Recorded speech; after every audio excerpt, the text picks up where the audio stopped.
Breakup হওয়ার পর 2-3টে ছেলেকে অলরেডি ও ছেড়েছে। ছাড়ার পর লাস্টে আমি ছিলাম, আমাকে ছাড়ার পর তোমাকে গেছে। জিনিসটা বুঝতে হবে কিন্তু। ভাই এ আমি কি শুনছি, এ তো সাংঘাতিক ছেলে ধরা। এ যে সে ছেলে ধরা নয়লা, এ হলো ছেলেকে ধরে তাকে ইউজ করে 50-60 লাখ টাকার বাড়ি বানিয়ে তাকে লাত মেরে বের করে দেওয়া ছেলে ধরা। ছোটবেলায় আমাদেরকে বাড়ির বড়রা বলতো, বাবু বাইরে বেরোস না, বাইরে বেরোলে তোকে ছেলে ধরা বস্তায় বন্দি করে নিয়ে চলে যাবে, তোর কিন্তু সর্বনাশ করে দেবে, ছেলে ধরা থেকে সাবধান। ছোটবেলায় এই কথাগুলো বিশ্বাস করতাম না, কিন্তু এখন বুঝতে পারছি বড়রা ঠিক কথাই বলতো ভাই। এই মেয়ে তো একটা পর একটা ছেলেকে ধরে তাকে ইউজ করে ছেড়ে দিচ্ছে। তোমাকে আমি একটা কথা বলবো যে তুমি এখন আবার ট্রু লাভ দেখাচ্ছ। ওর কাছে ভালোবাসার কোনো দাম নেই। একে ছাড়ে, ওকে ধরে, আবার ওকে ধরে, আবার তাকে ছাড়ে। এই জিনিসটা আমি দেখেছি, জিনিসটা ব্যাপারটা। এরকম সাংঘাতিক ছেলে ধরা আমি জীবনে দেখিনি। ভালোবাসার ওর কাছে কোনো দাম নেই। যদি ভালোবাসার দামই থাকতো তাহলে তোমাকে অন্তত কোনোদিন ছাড়তো না। তোমার জন্য যদি তোমার সাথে ব্রেকআপও হতো, ব্রেকআপ হওয়ার পর অন্তত তোমার জন্য অপেক্ষা করতো যে না, ওর জন্য আমি অপেক্ষা করব। 2-3টে ছেলেকে ধরতো, ছাড়তো না। সঠিক বলেছেন। মাঝে মাঝে না আমারও খারাপ লাগে যখন আমি দেখি তোমরা কাউকে না চেনে জেনে তার ব্যাপারে অনেক কিছু বলে ফেলো। তোদের দুজনকে আবার জানার কি আছে, সব তো চোখের সামনেই দেখতে পাচ্ছি।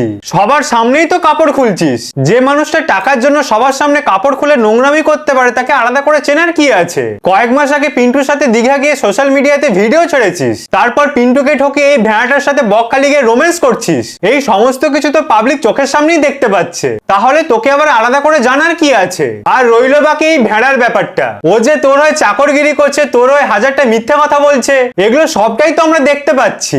তোমরা কাউকে না চেনে জেনে তার ব্যাপারে অনেক কিছু বলে ফেলো। যারা সোশ্যাল মিডিয়াতে এরকম নোংরামি করে তাদেরকে আর পার্সোনালি জানার কোনো দরকারই নেই। তাছাড়া পিন্টু তোকে 3-4 বছর ধরে চিনলো জানলো, তার যা হাল করেছে সে তোকে হাড়ে হাড়ে চিনে গেছে। আর পিন্টুর এই হাল দেখার পর আমাদের আর তোকে চেনার দরকার নেই। আমাকে নিয়ে তোমরা অনেক কথা বলতেই পারো, তাতে আমার কোনো দুঃখ নেই, কিন্তু তাকে ছেড়ে দাও। কেন ছেড়ে দেবো? ছেড়ে দেবো কেন? এতদিন ধরে তোর হয়ে বেশ তো মিথ্যে কথা বলছিল, সেই মিথ্যেগুলো ধরা পড়ে গেছে বলে এখন সিম্প্যাথি নিতে এসেছিস? কিন্তু তাকে ছেড়ে দাও।